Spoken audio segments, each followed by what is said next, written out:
And we are live. We in here. Hello, everybody. Welcome to episode number 2. We're back, guys.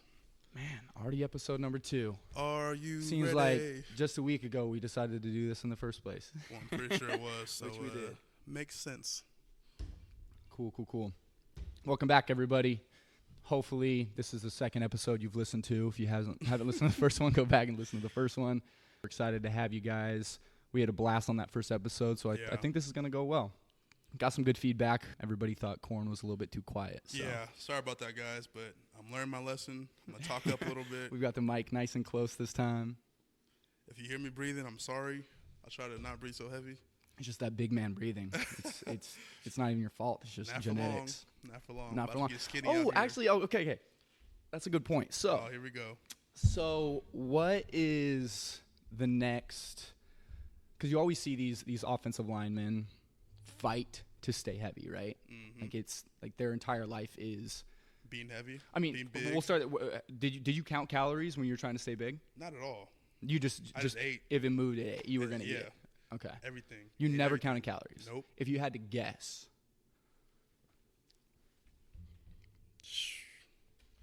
It's a little embarrassing. I don't even want to throw a number.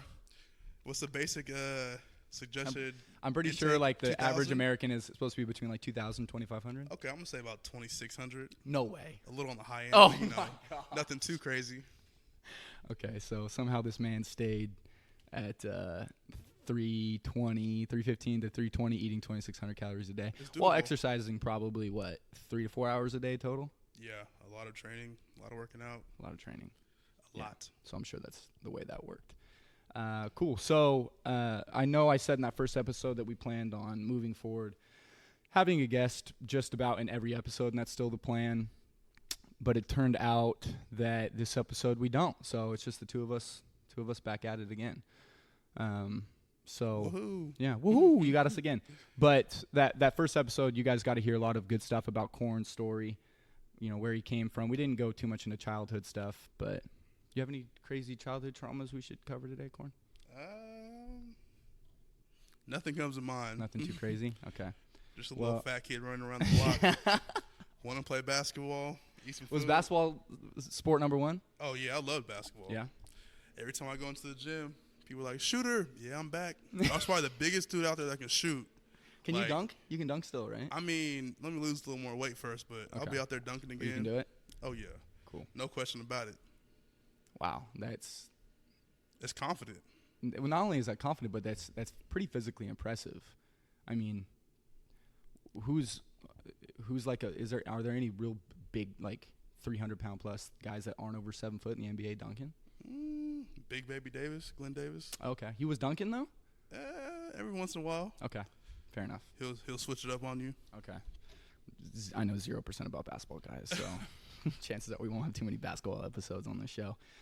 Cool. So I guess the agenda today, Corn brought up that I didn't get too much into my story in this past episode, so I think we'll dive into that a little bit today. Yeah, let's hear it. I mean, well, before we get into that, let's give a little shout out to the whiskey we're drinking today, Stone Hammer. Where'd you get this at? Fred Meyer. Oh, we're in Washington. Yeah. When I called you and you said you were picking up a bottle and you said Fred Meyer, I was like, oh, well, he's not at the liquor store yet, so he's not buying it yet. People out there that don't know, in the state of Oregon, you cannot buy any type of liquor in a grocery store. You have to go to a liquor store, and most of them close by like 8 or 9. No. There's a few that are open till 10. That's why Washington is the best. You guys got a few things going for you. And okay, no so at Fred Meyer. Hold on, no state income tax. Way better than Oregon. Oh, that's another thing. We're gonna have. Anyways, go ahead. We're gonna have for people that are interested in this kind of thing. At some point, we're gonna have somebody come in and talk about not taxes in the boring way, but have someone come in and be able to explain, why would I want to live in Vancouver, Washington compared to Portland? What difference does that make on somebody's income? Right. And anyways, we'll get to that when we get to that. But anyways, Stone Hammer, it's pretty dang good. Kentucky straight bourbon whiskey. And yeah, I'd give it, wait, let me get one more sip. Give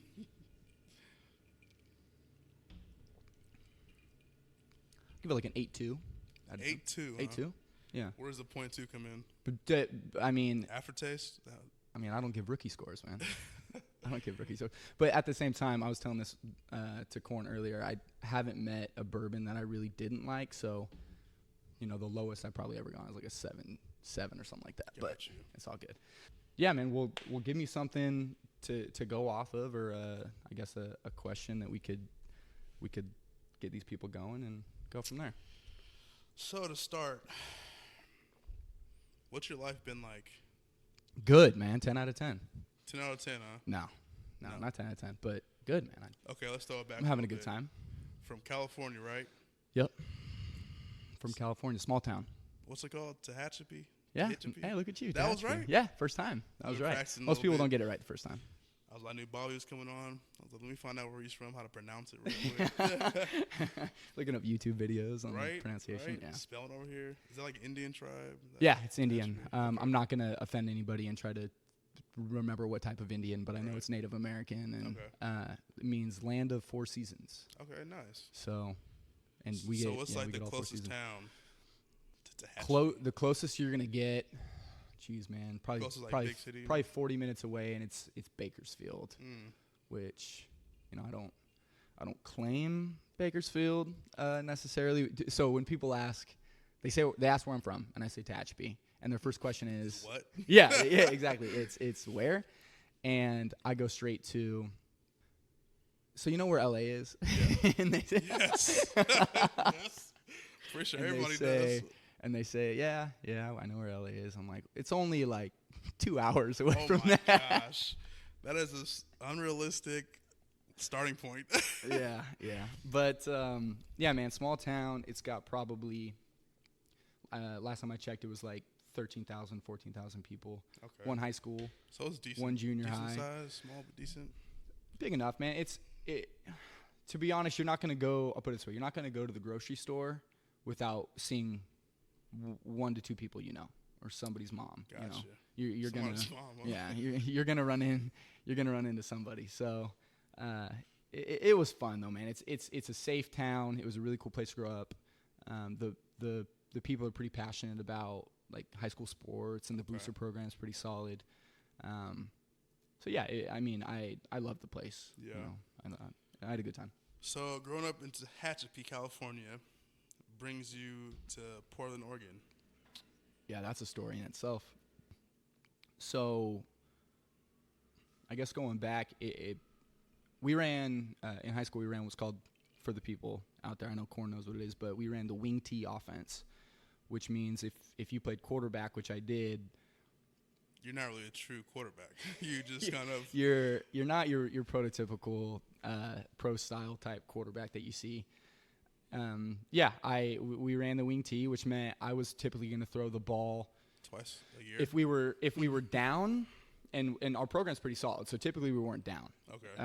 But if we were behind, is that a slight flex right there? So you guys were good. CIF champions 2010, baby. Okay. I didn't even start that year, so I wasn't even the starter.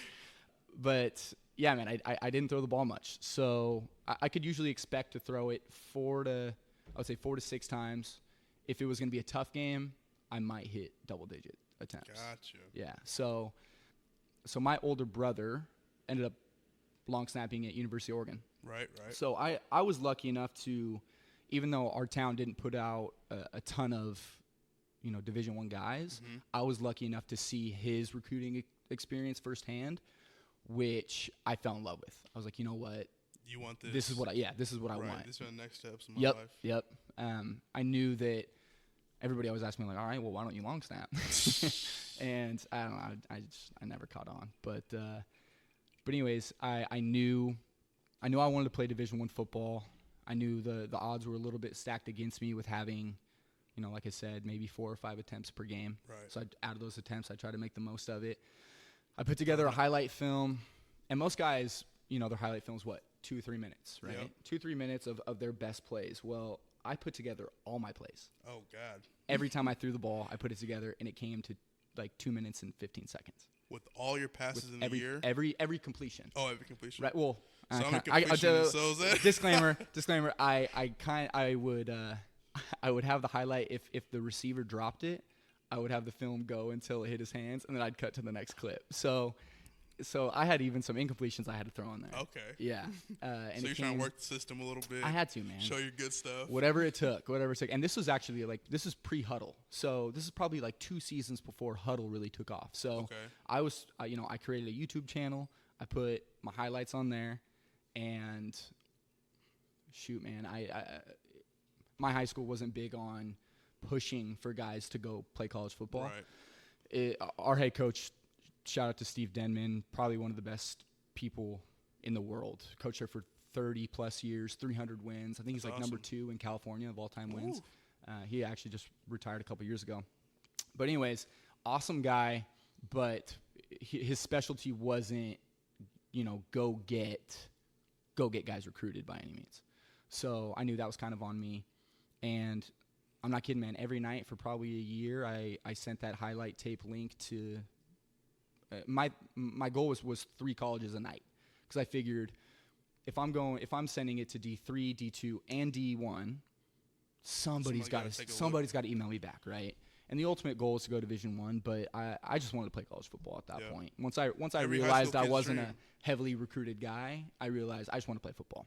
So I sent out this link every night. Heard nothing back.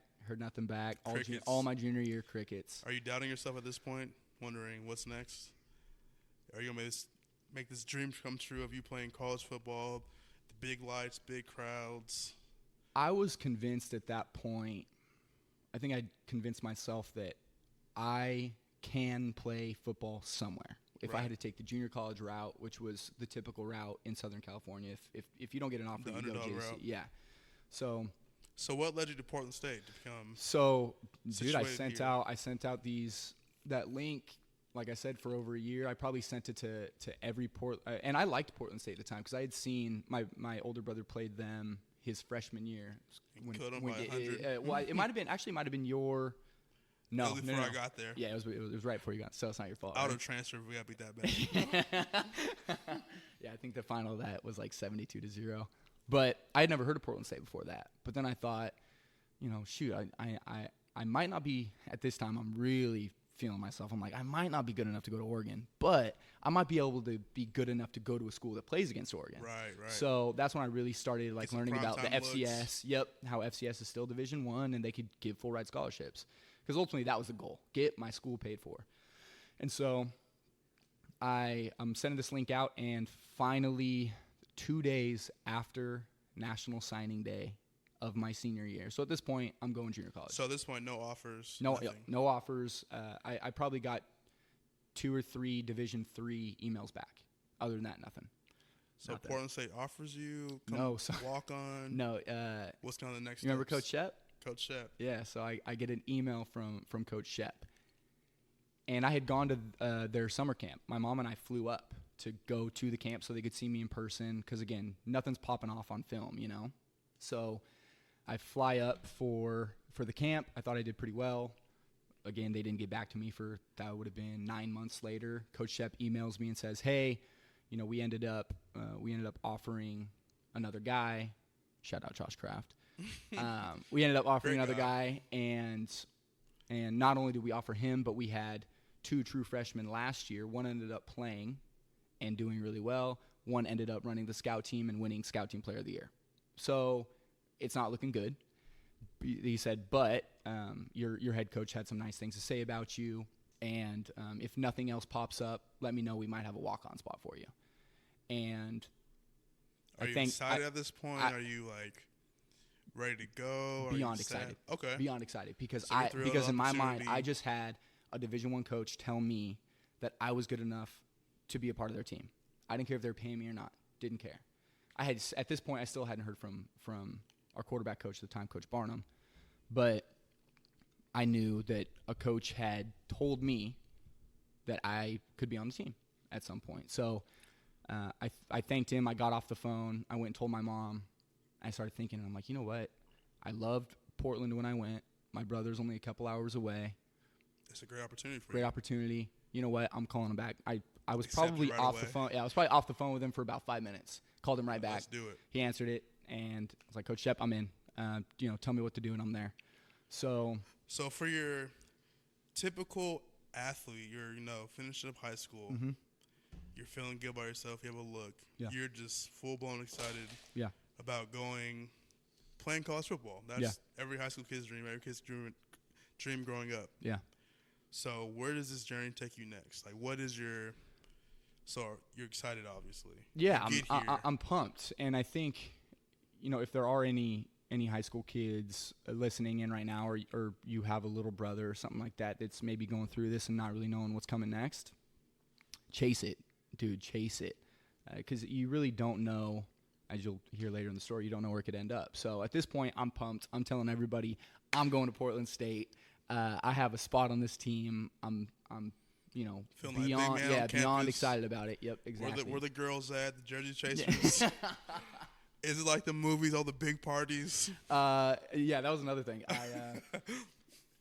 I had not taken a formal visit to Portland State at this time, so I kind of quote unquote committed sight unseen almost. I didn't know where the campus was. I had no clue. So you're going here blind, just a little blind. Not only blind, but I didn't really get how paying for college worked. So I had seen my older brother go and play at U of O, and this is U of O's heydays. Would have been 2010 through 2014 when he played there, which is they're winning championships. Things are really good, right? Right. And so I saw the way he was treated, and I saw the way that program operated. And not that I thought Portland State was going to be the same, but for my brother, it was very smooth. That was the only transition. reality. Right, and he was also on a full ride scholarship. You can relate to. Yeah, that's all I knew. So I knew he was on a full ride scholarship. I knew, okay, well, dude, your path's going to be a little bit different than his, but it's, Similar. you'll figure it out. It should be similar. You're on the team. You'll figure it Getting out. started. So, should be similar. And this is humiliating looking back, but this is how I thought student loans worked. Oh, God. Here we go. I thought you went to a school, you racked up a bill, and then when you graduate, you just pay that bill back to the school. So colleges, if you're listening, do it that way because that sounds way cleaner. I know there's probably less money in it. What made you think that like that? Like, why did you think? Just didn't know. Okay. I didn't know, man. I filled out the FAFSA. I'm kind of in that weird. I come from a middle class background where right. I'm not getting. I wasn't poor enough to get the grants, but I wasn't getting money from mommy and daddy, so it was on me. So I knew student loans were going to be the path, but that's literally how I thought student loans worked. Mm-hmm. That came back to kind of bite me in the butt. But yeah, we can dive in that later. But yeah, man, that was how I ended up in the city in the first place. So you're walking on, you're probably leaving home, report for your first fall camp. Yeah. Well, so I came in the summer. Okay. Yeah. So got a little background knowledge of. Yeah, the city and they told Coach Shep told me it probably wasn't a good idea because. So basically, the guys that were going to be put on scholarship in my class, they were told to report in June. Right. And the reason they didn't tell walk-ons to do it is because that summer program, you get like 2 classes out of the way, but it costs like $5-6 grand. Right. But what I realized was after talking to my brother, he said that first summer is one of the most impactful summers you're going to have for the rest of your college experience. Like, these are the guys you want to show up when the bulk of your class, your guys those are showing connections. up. Yeah, it's start making those memories. Yeah, and you want to. You got to remember, in my mind, I'm coming after the starting spot. Oh yeah, have to. And so, you're the underdog. What I'm gonna show up later than everybody. 3 or 4 weeks before the season starts? No way. So, at the time, money to me it didn't matter. Dream. It didn't matter. I'm like, listen, I'm gonna have to do student loans for this first year anyways. Rack it up. So full send. So I went for it, man. Literally, I graduated, I want to say on a Thursday, and then 10 days later, I moved into my dorm at Portland State. Boom. 10 days later. College freshman. And yeah, it was cool, man. I mean, shoot, again, we'll get into it, but yeah. So you start, your first year. How does it go? First football season. Is it everything you expected? Well, shoot, man, you got to remember my first football season was my only football season. So, I go through that summer program, and I make looking back now, that $5 or $6 grand, I would have paid 10 times that for that summer, because the guys I met, the relationships I still have, the memories I have from it. Yeah. Blew it out the water. Yeah, absolutely. Did you ever see a risk in going early when they told you not to? No. Take no risk. No. You were going for it. No, because this is the way I saw it. I can control two things, right? I can control my attitude and my effort. I can't control if they're going to start me.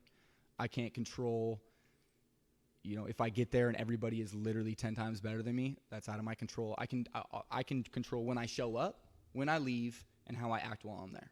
Right. So these workouts, you remember that Hell Week? Oh man. With all Pompey. Those workouts. Yeah, and I think it was 1 week of workouts, and I think by the end of it, 7 or 8 guys had quit. Yeah, it was pretty impressive. And I told myself, like this is when you build your equity. When everybody else is quitting, this is when you build your equity. Smile through it. And grind. Yeah, smile through it. So yeah, man, that first summer was a long one, but it got into the season, and obviously I redshirted, didn't end up winning the spot. Ran the scout team, and it was humbling. You go from being the guy at your high school to, thought about. Literally dirt. Literally, you are dirt. Yeah. And that was tough, man. And this is before, so the NCAA recently changed this rule, but this is back when schools had to limit how much they were allowed to feed walk-ons. Really? Yeah. So I didn't know that. Yeah. So I don't know if it was a certain amount of meals per week, because we would go eat at the Ondine, and during our school cafeteria. That's what it was. Once season started, rules changed. So I remember if you were in fall camp, you were allowed. If walk-ons were allowed to eat food just like everybody else. But once the season started, walk-ons were on their own. Yeah, because technically that's an illegal benefit. You're giving a non-scholarship kid basically scholarship benefits. Wow. Honestly, thinking of it like that, it's kind of mind-blowing, because people think that you're on scholarship, right? And you're suiting up. Right, and you're doing your best thing, and you can't eat with everybody else because you're not on scholarship. Like, how is that fair to everybody else who puts in the same amount of work? Shows up the same hours, if not more, and literally cannot eat. Yeah, that is mind-blowing. It was, remember on Sundays we would get, it was either like Chipotle or Domino's. Yes. And the Domino's, there was literally probably 150 boxes of yes. pizza, right? So best part of the day after the game we were sore. Yeah, just killing exactly. Chipotle and just crushing food. So this was after we always had like Sunday. It was almost like a walkthrough type thing, light practice. But this was week 1, so the season had officially started. Which at this point, colleges are not allowed to feed walk-ons. That wasn't an announcement. That wasn't told to us. We didn't win week 1, so that was the last thing on the coaches' minds, right? They're not thinking about that. It's no knock on them. But we finished up practice, and we go down to the student lounge area. The little lobby. Yeah, the little hangout area. Right. I know. I was the first one there. where all the food is, but also where all the soccer girls, volleyball girls, football guys, track guys, all the sports hang out in this area, right? So we go down there, and I remember, dude, I'll never forget this. There was probably, I don't know what team it was, but the football guys were down there, and then there was one of the girls' teams. At that time of the year, it was probably soccer. We walk in there, and all I see is like 150 pizza boxes, and they're just saying, good. grab one. Yeah, everybody meat get your own lovers, pizza. cheese, I walk over. pepperoni. I grab my pizza. I get probably 10 steps away, and I hear our operations guy at the time, I won't say his name, but I'll also never forget his name. But he says, he's like, Ricky Bobby. The season started, so food's for scholarship guys only. Wow.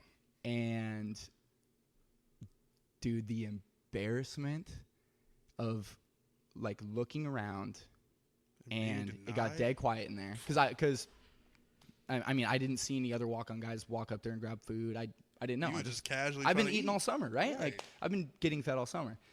So, and again, I'm like 10 steps away. So at this moment, you're thinking you're going to eat a normal Sunday post game. Yep. You're looking at the girls walking by, the soccer girls, checking them out. Right. I'm in pads, right? Yeah. So, yeah. Feeling a little buff, little post workout. Yep. And you're told you cannot eat this pizza that's for the football team. What are you feeling like? Well, I mean, shoot, here I am 6 years later telling the story in very much detail, so you can imagine how much it stuck with me. Life-changing. You remember that story. Yeah, man, that sucked. I stopped, and I turned, I'm like I said, I'm happy to be there, dude. It didn't crush me, but I walked the pizza back, and I set it back on the pile, and this moment was one of the coolest things in the world. Devon Dade walks by me, picks up 3 pizzas. He looks at our ops guy, and he said, "We can have as much as we want." And our ops guy, he kind of catches him off guard, turns, sees Devon, asks that, and he's like, "Yeah, sure, whatever." Devon picks up 3 pizzas, walks over to me, hands me 2. He's like, "All right, let's go." That's awesome. So, I think that's one thing important to say. There's always a bunch of good people in there. I mean, we didn't win a lot of games, but there's a bunch of good people. Yeah, and as you know sitting what? here right now playing, that was what, 2000. What year was that? 2013? That would have been 2013. 6 years 2013, ago. 2013, yeah. 2 Portland State guys talking, doing a podcast. We out here doing a podcast. That's crazy. And dude, I was texting Devon earlier. Like these are these relationships that like matter. I said, and Devon was one of those guys that I met in June of that. He was in my class. We got along right away, and that guy's been my guy ever since. So, yeah, man, I think that's just a good example of some of the walk-on things that go on that people don't necessarily see. So when you hear these Baker Mayfield stories, these Hunter Renfrow stories, these guys that are now in the league, and you get annoyed when the announcers keep mentioning that they're a walk-on. Yes. Love it, dude. Oh, yeah. I love those stories. I relate just to walk on to so during my time at Portland State, I didn't realize any of this was happening, right? Right. I had my own perspective on college and being a scholarship athlete. Right. But I relate that to being on practice squad. Yeah. Yes. In the NFL, right? So you're still kind of there, happy to be there, waiting for opportunity, but sometimes it doesn't work out the way you wanted to, but you kind of treat it as less for whatever reason. Right. And so you're feeling like this. You're tired of it, right? I'm sure that adds up after a while. So that's just the beginning of the season, right? Yeah. School just started, so we're mid-September. Yeah. We're playing all the way up till Thanksgiving. So the rest of the season, how does that go? So going back to what I was talking about, how I didn't really get how student loans worked, turns out you can't just rack up a bill with a university. They come looking for you after a while. Yeah, so I think after I'm just skating by. $500K, they're like, hold on, big guy, slow down now. I think I'm skating by. I think I'm doing just fine. And so we're on trimesters. So season didn't start. Quarters. Or school didn't, quarters. So school didn't technically start until week 5? Right. Week 6? Late September. Early October. So all the freshmen were heading back to the dorms after another practice. We were a few weeks into the season. And again, we're friends at this point with the other sport teams, the soccer players. Some are dating some others. There you go. And everybody's hanging out at this point, and we're all walking back to the dorm. We head up to our floor, 7th floor, Broadway dormitory. I get to my door while everybody's walking down the same hallway, and my door has this yellow paper on it. Mm-hmm. I'm like, oh, it's probably some event going on. I'm like, well, why do none of these other why do girls leave their number at the door? Like, okay, I'm popular already. But I was like, wow, all the other doors have this notice on it. And I look, and it was an eviction notice. What? So it turns out I know your heart dropped. And it had my name on it. And, of course, like I said, everybody's in the hallway. They're asking, like, what is that? What is that? And I'm not kidding you, dude. That moment, well, one, I was super embarrassed. Right. But I thought, like, I want to make a lot of money one day because this feeling sucks.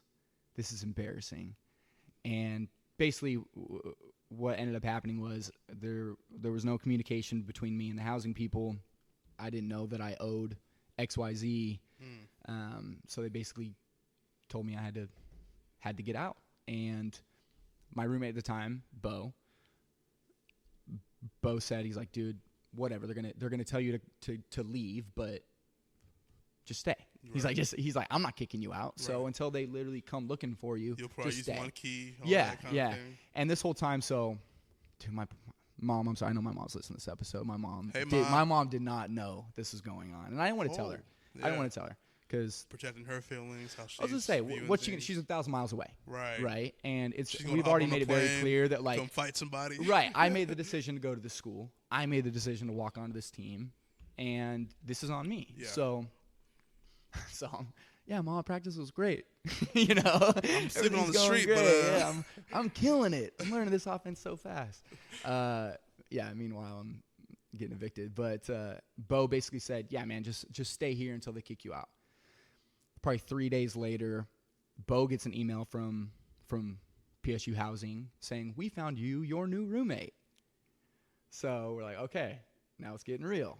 You're like, you're freaking out. Like, yeah, a little bit because not only do I don't really have anywhere to go, I don't have money, dude. Right.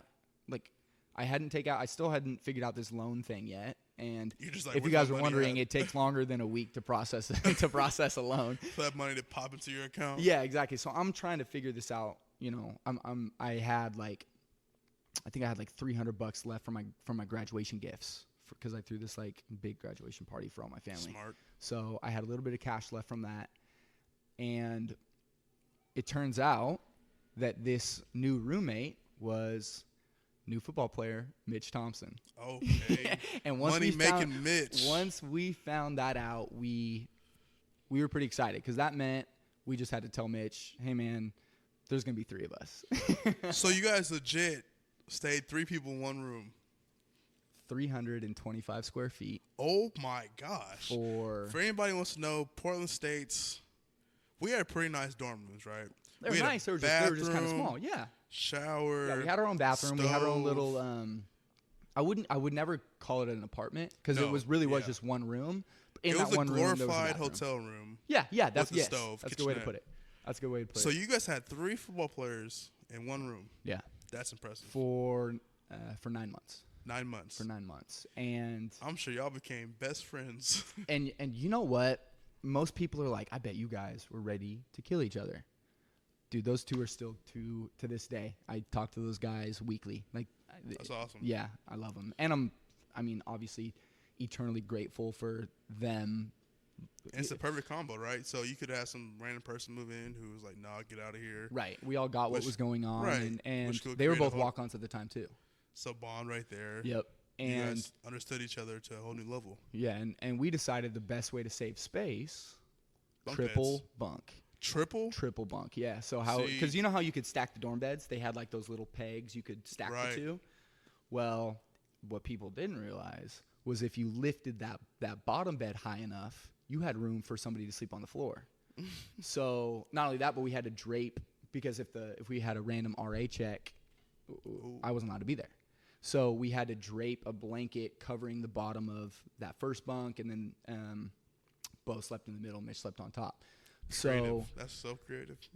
You know what? It worked. I still owe those guys. I mean, I without, and this is not an exaggeration, I literally wouldn't be sitting here if it weren't for them, right. You know, letting me sleep on the floor for 7 months. So you're going through the walk-on struggle, right? To a very strong degree. Yeah. Football is not what you think it is. Yep. You're running the scout team, not thought about. Right. No one's asking you, "Hey, how's your day going? How's your practice going?" Nothing. Yeah. You're just you're seen but not heard. Yeah, and don't get it wrong, dude. When I went to practice every day and I looked around and I saw like the logos on the helmets. There's a pride. Again, I'm back to level 10. I'm back to like, wow, Bobby, you really did it. You're here. You are playing. I still get pumped. I was playing for a Division I football team, something that so many people told me wasn't going to happen. Yeah, and I was just excited to be there, man. But at a certain point, I realized, okay, let me do the math here. We have guys scoring touchdowns on Saturdays that are also walk-ons. We have guys not getting paid that are scoring touchdowns. So chances are those guys will probably get paid before I do, which 100% they should. And so as the season went on, I had committed to, one full year. So I went through the season, and I did winter break, and I came back to spring ball, and I thought, you know what, now's my time. If by the end of spring ball things don't get better, I'll probably have to explore some other options. Just from a financial standpoint. I mean, it's just a smarter decision. Yeah. By this time, I figured out how student loans worked, and I had taken out, enough to get it done. And so I took out enough for one full year. So the year was funded. It was already done, locked in. I go through spring ball, and things didn't get much better. I was better at the offense. I understood the offense way better than I had. But, man, at a certain point, some guys are just faster. Some guys can just throw the ball farther. I wouldn't say my love for the game had changed, diminished, but reality kind of set in. Yeah. So this was post springtime. So it sunk in probably like week 3 of spring ball. Okay. So towards the end of spring ball. So you're realizing, like, maybe this isn't it for you anymore. Yeah. And I wasn't questioning football. Right. I was questioning the situation, your opportunities. Yeah. What's my role on this team going to be? So that takes maturity in itself. Like, you could have been like, man, no, I'm going to be on scholarship. Right, I'm playing this year, but you're kind of sitting there like, hey, man, like, I need to check my reality. Yeah. Be self-aware of what's going on. So what do you do from there? Like, how do you act upon your feelings? Well, by this point, so I told you about the whole eviction notice on the door. That night, like I said, something clicked, and I said, I want to make a lot of money. Mm-hmm. I'm not kidding. That night, I put my jacket on, and I walked my ass to Pal's Books, and I asked where the business section was, the finance section. I bought 3 books that night. I bought Think and Grow Rich. Yeah, like, no, I count every dollar. No, I'm literally so at Pal's Books. For those of you that don't know, it's the biggest used bookstore, I think, like on the West Coast. Yeah, it's massive. huge. But it's famous. They have like 10 copies of any book you can imagine, and so I remember going to the store, and obviously they're going to put their newest edition on the front, right? So when you find your book, I remember checking the price of every single book, trying to find the oldest, cheapest one, because the difference was like a brand new copy of Think and Grow Rich, which has been the same book for over 100 years. A brand new copy is going to be $20, but if you find like a real battered one, you're going to get it for like $4 or $5. So I think it probably ended up costing me like $15, but I bought 3 books. I bought Think and Grow Rich, 7 Habits of Highly Effective People, and Rich Dad Poor Dad. Those are my 3. I basically Google searched, most important books to, whatever you Google it at 18, millionaire mindset. How do I get rich quick? Yeah. Help now. Yeah. Need $5,000 by Friday. Without doing any work. That's the millennial thing, right? But I'm also busy 40 hours a week. So I bought those books, and honestly, I would say that's where you felt a mental shift. Yeah, yes, a mindset shift. You felt things click, change. More specifically with Think and Grow Rich, and I recommend that book. Anybody listening, I don't care what your goals are, go read that book. But yeah, I recently read Rich Dad Poor Dad, and that book was game changer, huh? Eye-opening. Yeah, wow, it's a good one. Yeah, it's a good one. So back to your question, by halfway through spring ball, I had kind of realized my ultimate path. I still loved football. I still wanted to play. I still wanted to get my school paid for. Priority 1, and I just realized that Portland State might not be the avenue to do it, and dude, that freaking broke my heart because I didn't want to leave. I loved it. I loved the guys there. I loved the team. I loved Coach Barnum. I loved Coach Burton. I mean, I loved our strength coach. I was having a blast, but this darn money thing, right? This darn thing called money. This green thing called money. So growing up, ultimate athlete, love sports. High school, love sports, one next opportunity. Now you're at Portland State, Division I AA school, playing football, living your dream. Everyone's checking on you. Hey, Bobby, how you doing? How's college football at this time? You're like, man, Well, it depends on who you ask. If you ask people back in Tehachapi, everything was great. I'm Yeah. working my way up. Oh, I'll be yeah. the starter by the time I'm a junior. I didn't Right. tell. This will probably be the first time a lot of people listening here hear the story. Right. A lot This of is my people- first time. I'm knowing you for the past, Yeah. how many years, and I'm just realizing like all these the eviction story I'd never heard before. Yeah. So you're kind of in a starting a transition period. You have a realization. Yeah. Now you're acting upon it. Decide to leave Portland State. Yeah. Stop So playing football. What is that like? Like, what are you feeling? How do you walk in and say, I'm done. Like, I can't do this anymore.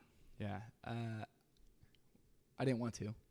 First off, but But you knew for your future you had to. the spring game came, and I'm like, you know what? If I go out there in the spring game and I throw 3 touchdowns, things might change. But if not, This is it. this is probably it. This is my last chance. And I definitely never thought that game would be the first time I strapped it up. Never. If you would have asked me before that game, hey, is this the last time you're going to play football today? Would have bet you $1 million that it wouldn't be. But I go out there, and I got put in for 2 drives, both 3 and outs. So 6 plays. I got 6 plays. And out of the 6 plays, 5 of them were handoffs, and I got sacked on 1. So I never actually got to throw the ball. And so, as you can imagine, I felt a little discouraged after that, and I kind of realized Like, man, that might have been it. that might have been it at Portland State. Again, Okay. I'm going somewhere. No plan B. I'm going somewhere, and I'm going to go play football, and I'm going to get this freaking education paid for. Like, Stubborn. That was it. Stubborn. That was it. No, that was not changing. And so I ended up going. So that was we played that on Saturday morning. Saturday night and Sunday night, I called my mom and freaking bawled my eyes out and felt like a quitter and Felt like raw emotions. Everything hit you in a wave. Dude, that was the worst weekend of my life. Mom. Because like I said, I would have given anything to be able to stay. I just, the pros and cons weren't working out. Right. And so that next day, I, text our quarterback coach and our head coach that I needed to talk to him in person. I didn't want to do it over the phone. Our head coach was in town at that time, so he told me he could meet with me Monday morning. Our quarterback coach wasn't, so I go in to talk with our head coach, and I start to talk, and I start crying, of course. I think he probably knew it was coming. Right. I just told him, I thanked him for the opportunity to be there. I told him I had a blast, but, I totally understood that, the whole getting school paid for wasn't in the books for me right now. And he thanked me, he gave me a few compliments and sent me on my way. From there, I went to my locker, I cleaned it out, took my nameplate out, I was done. And my quarterback coach texted me that night. He's like, hey, called me Slap. Hey, Slap, I'll be in the office tomorrow morning. Come by. If you need to come talk, come talk to me. So I head into his office.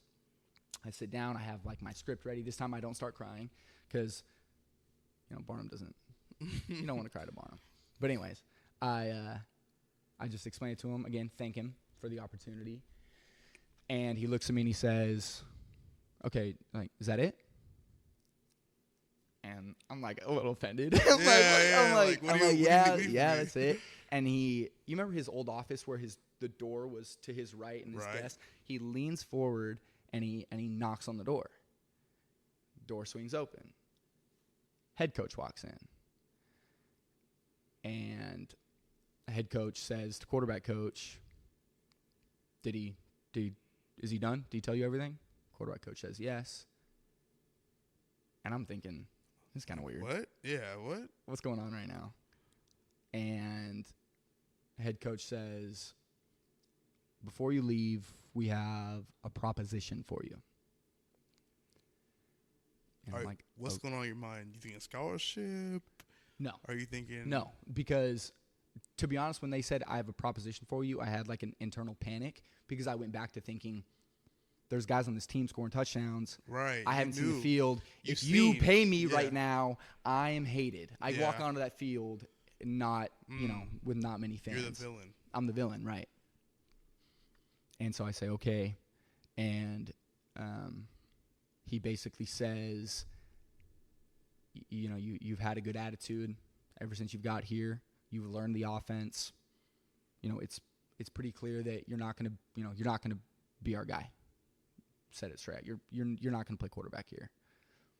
But we think that you would be a really, really valuable asset on our offensive coaching staff. And they said, we can't pay you as a player, but we can give you a full ride scholarship as an undergrad assistant on our coaching staff. And the emotions hit, and you're like, damn. You went from walking away from the game that you love, that you've been playing all these years. No, you got to remember, I wasn't walking away from the game. I was walking away from the school. From the state. In my mind, again, I'm going to play somewhere. Right? I hadn't given up that football dream yet. Okay. That football. So because of that football thing in my head. This was a pit stop in your mind to your next place that you would play. Right. Okay, so you're thinking, okay, Portland State, not the right fit. I'm walking away, go somewhere else. And up you're to that, going through the motions. You talk to your mom. I know your mom's crying, thinking how she's going to protect her baby, all of that. And now you're here with a new offer of, hey, how would you feel about stop playing football and become coach? Forever. Stop playing football forever. This game you've played since you were 7 years old. 7 years old. Yeah. Up to this point of your freshman year of college. Yeah. And what are you feeling? Well, the night before, I had gone around to all the other freshmen. Like I said, these guys I've been hanging out with and building relationships for almost a year now, and had told them, like, guys, I'm embarrassed, but I got to leave. Financially, it doesn't make sense anymore. And I had said my goodbyes. My car was packed. You ready my to go? My stuff was in my car. I'm driving back literally, to I was going California to see, right now. I was going back to see Bakersfield, what's up? I was going back to see our quarterback coach, and I was out. Like, I was leaving straight that day. And, yeah, they offered me that. And in my head, the ego says, you're a football player. You're a football player. Don't be a sellout. Don't be a sellout. They're trying to take football away, right? Like that's your instant mindset. Yep, the ego, right? And they say, you don't have to give us an answer right now. Come back tomorrow, we'll talk. So you go back, think about it. So they told me to. So I stand up, I walk out of the office, I'm walking down the hallway, and I thought, what the hell are you doing, dude? You better you want to stay? You want to keep being on the bag. scout team? I turned my ass right back around, walked right back in that office, said deal, shook both of their hands, called my mom. And then you said, where the bag at?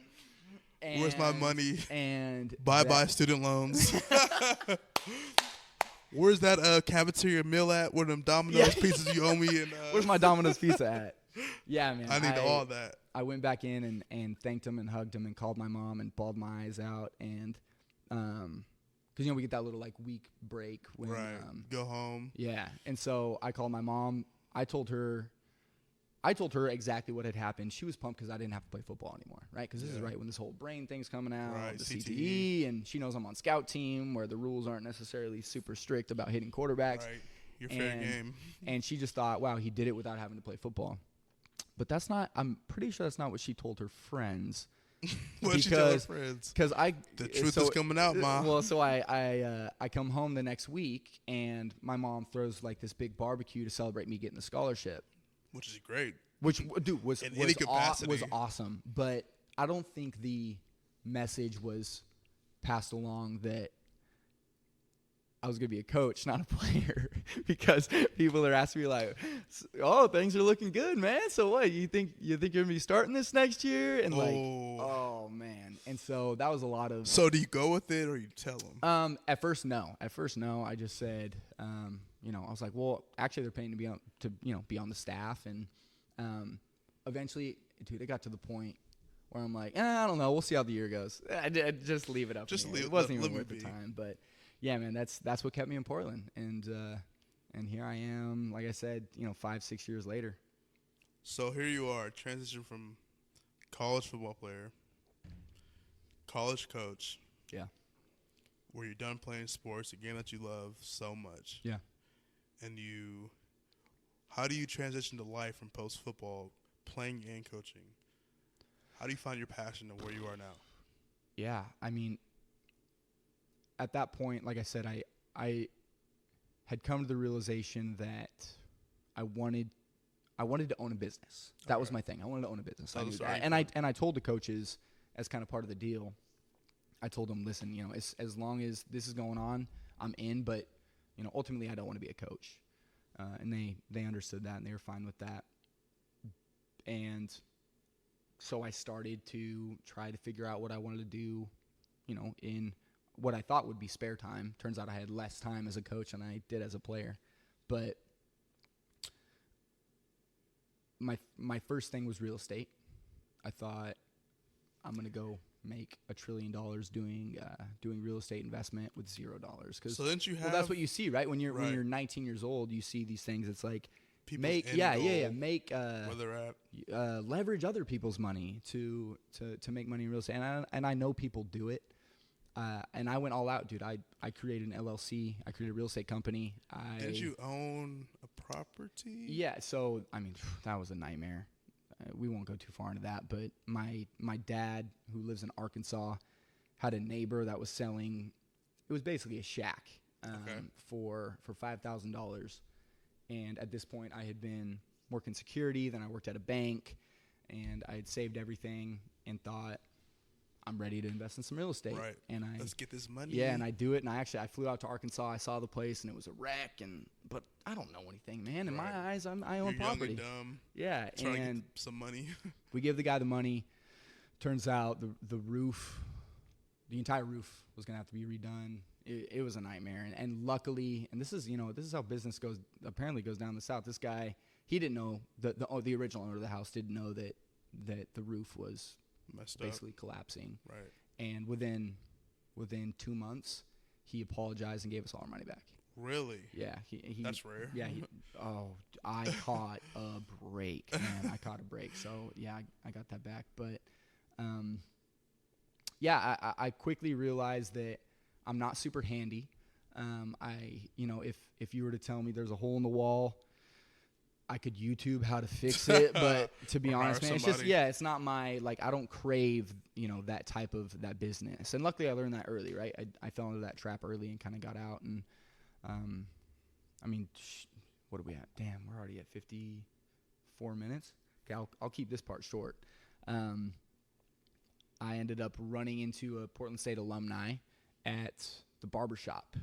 Shout out PS Styles. PS. We got to get him as a guest too. Fresh boy. Oh, talk about entrepreneurship, man. You know your picture's in his shop, his barbershop? There's literally a picture of you. It's it's our ad in the Portland Business Bureau.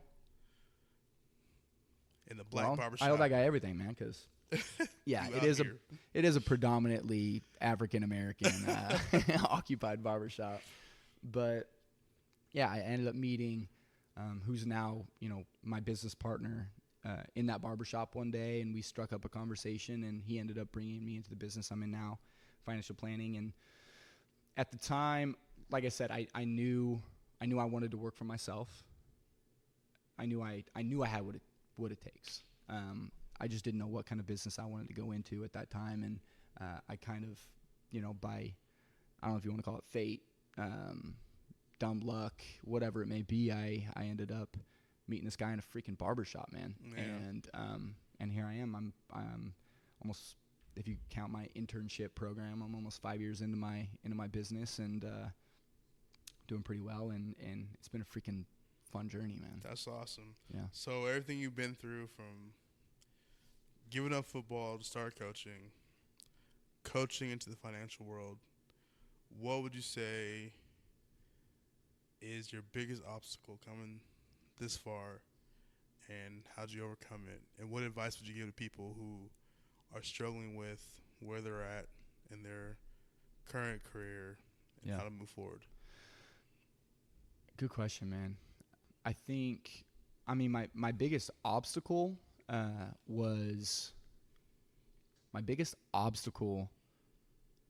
to have been just going through what I went through at Portland State with the football program before I became a coach. Just because you got to think, you got to compound from the age 7 to 7, so 10 years of compounded dreams, basically, right? Like from the age of 7, I knew I wanted to play college football, and when you're 7, you're going to the NFL, right?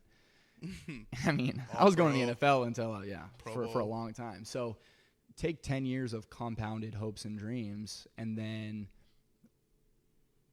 when reality hits and you realize, maybe this isn't what God drew out for me.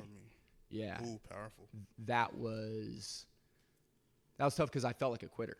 Right. I felt like a quitter. I felt like,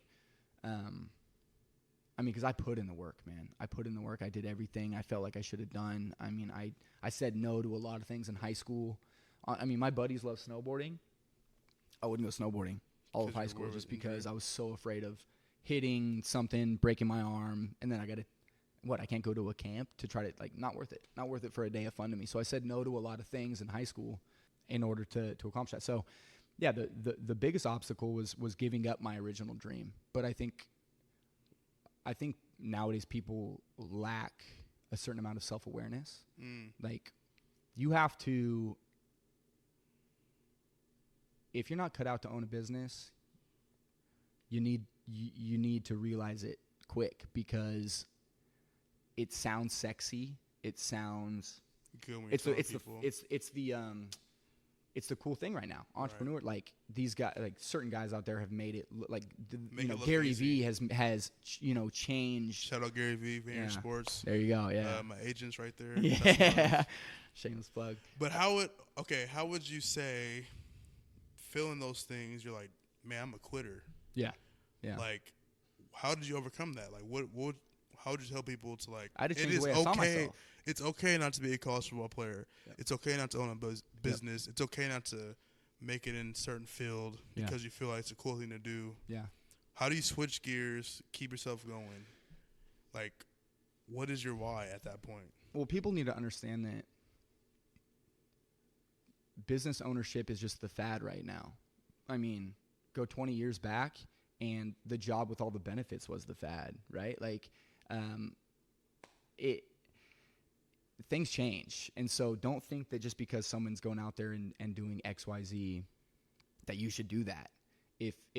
And don't get me wrong, if you're upset at your job, find a way to get out. Don't think you're trapped. But at the same time, like I said, going back to you have to really audit yourself and realize, what am I good at? What am I bad at?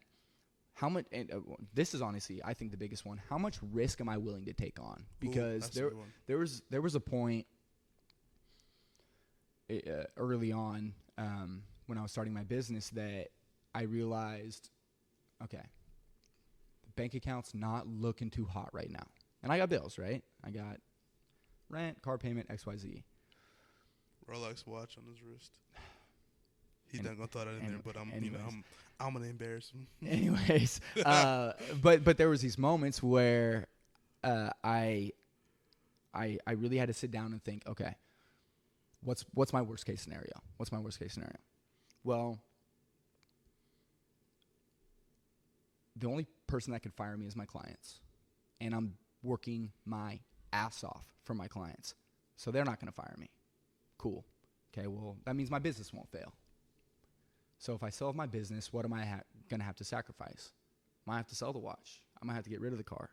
I might have to, I might have to give up the rent and live in the car, right? And these things are going through my mind. And what I realized was that they were all very real thoughts. And by the way, not scary thoughts. They were strategies. In my mind, they were strategies because the ultimate goal was to build a business. That was a big picture. These were just byproducts. At this point, you're like, man, I'm willing to sacrifice a lot. All of it. Your threshold. All of it. Your threshold for success is everything. Take it. Everything. Take every possession I have. I'm gonna make it. Because you want to make it somehow, some way. Yeah, because what people don't realize when you start a business, it's an equation. It's not fate. Some people catch lucky breaks in the beginning, or they come from a good background where they have great connections and blah blah blah. But it's an equation. Do A, do B, and you'll get C. And byproduct. And sure, the time frame might be different than other people's, but at some point, it's going to happen, right? It's something's going to land if you're doing those daily those daily things. So to me, it was just a matter of time. It was, shoot, if I got to sell something or if I have to move somewhere, that's a byproduct of my business. It's something I had to do. Were you happy at this point in your life? Are you happy with your day-to-day, like how you're grinding? Are you like worried? Right now or at this point? At this point, like in what we're talking about. Are you happy? Are you excited? Are you like anxious? Definitely anxious.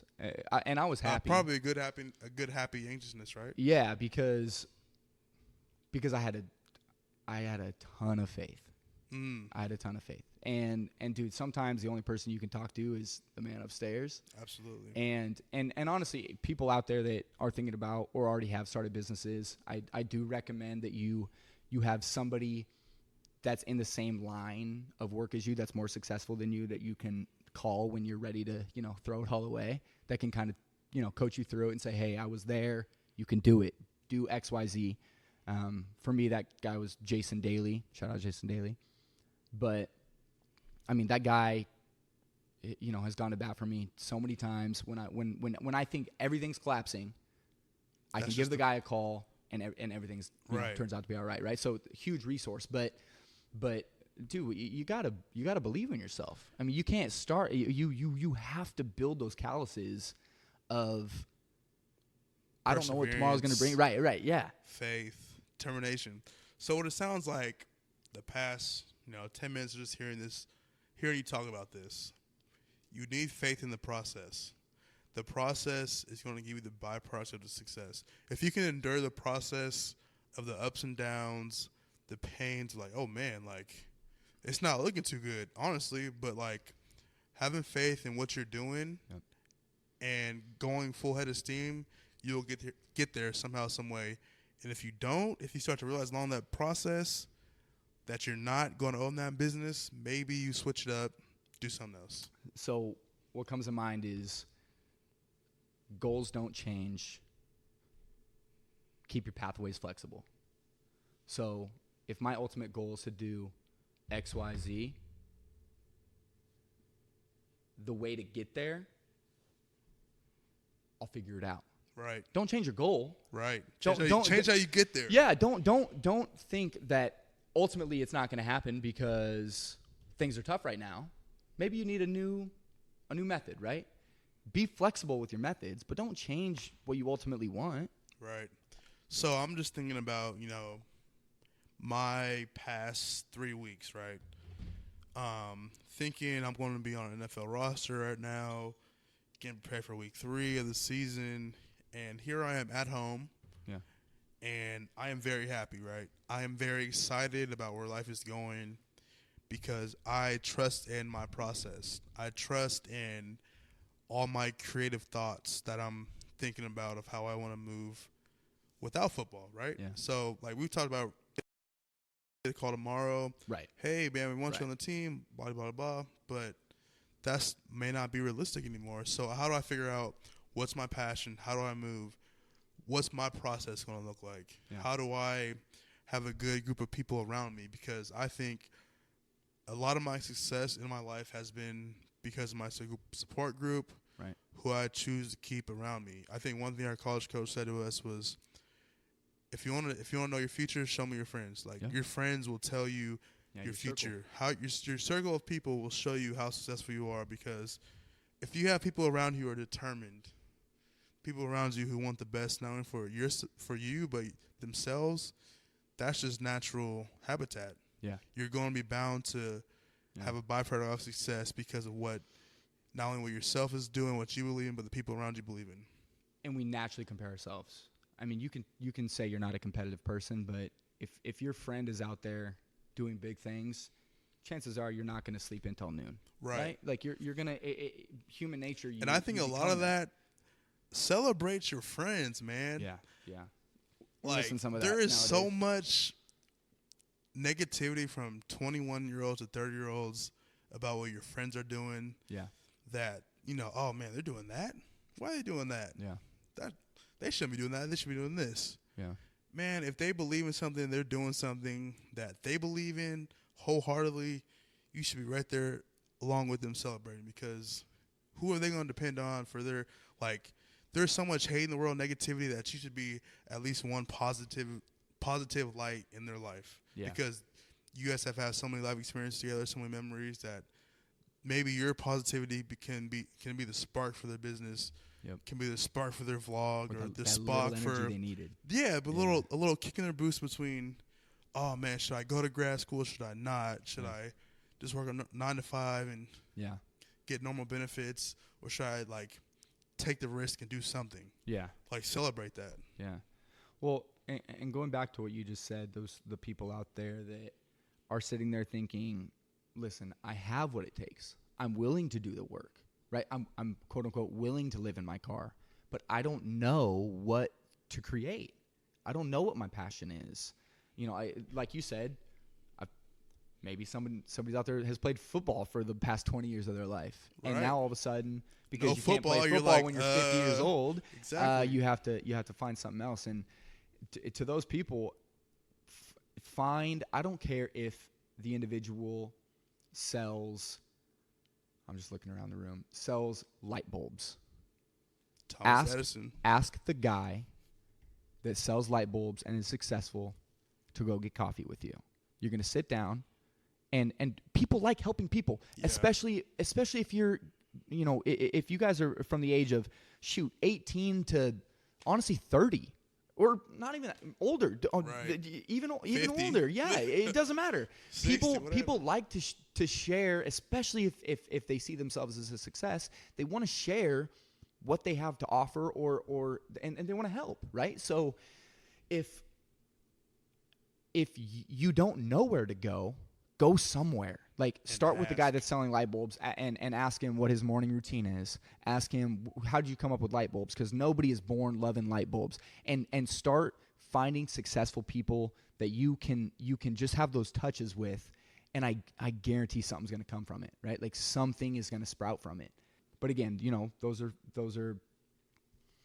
byproducts of already doing that self-auditing and realizing that I really think I could take on that crazy amount of risk, give everything up, and build something from the ground up. And go. Yeah. So how do you see yourself moving now? Like, you've endured all this. Yeah. You know, walk on pain. You endured the transition. Yep. Like, how do you build from here? It's a good question, man. At this point, I love what I do day to day. I love building my business, and I think that the next step is again, compound, right? Like, do the same things that I've been doing, but different marketing strategies, and getting in front of different people are definitely going to help. And we just got the death stare from Miss Emily Sheldon because I got to drive her to the airport pretty soon. I think we're getting cut off. But yeah, dude, in conclusion, I think for me at least, the next steps are because I mean, shoot, for the past hour I've been talking like I'm you know, some crazy entrepreneur. I'm not, guys. I'm like 4 or 5. I've survived those first few really, really, really shitty years to a point where I actually do have I have a self-sustaining business at this point, and I think that the next steps ultimately are going to be continue to build that and find different strategies within that. But see, yeah, lucky we got to start cutting the short. I know we were gonna go. Man, this thing could have gone. What do we have? 110. We could have gone for freaking 3 hours. But I'm glad we had this conversation just to hear your side of your story, because there's power in every story. Yeah, agreed. Everybody has a different story, but it has so much meaning behind what you've been through, your experiences. How do you go forward from here? Yeah. How you relate to people and everything.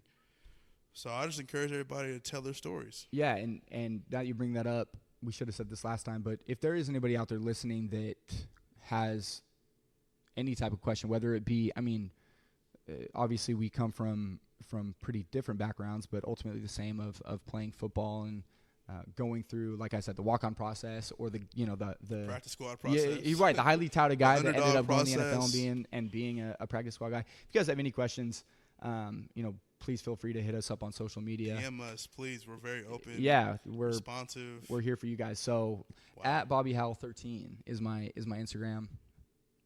At @CEdison_.